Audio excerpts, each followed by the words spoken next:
Draw your ovale shape. Draw a vertical wrapping line around it. This represents the middle of the face. Add a horizontal line 1/3 or 1/4 from the bottom of your oval shape. This is your eyebrow line. Attach your wedge shape to the bottom of the oval. Draw a line inside the wedge shape, making it look 3D. It should look like it has two sides.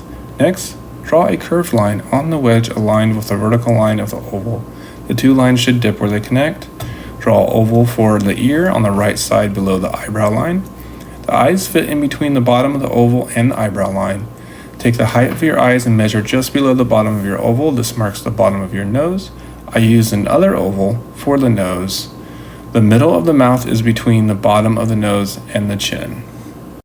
As you watch the speed up turnaround, notice that the eyes are below the eyebrow line and above the bottom of the oval.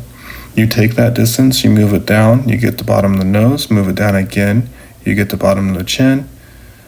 Halfway in between the nose and the chin is the mouth. Make sure the ears are below the eyebrow line and between the nose, and the cheeks are around the nose, like in between the nose and mouth level.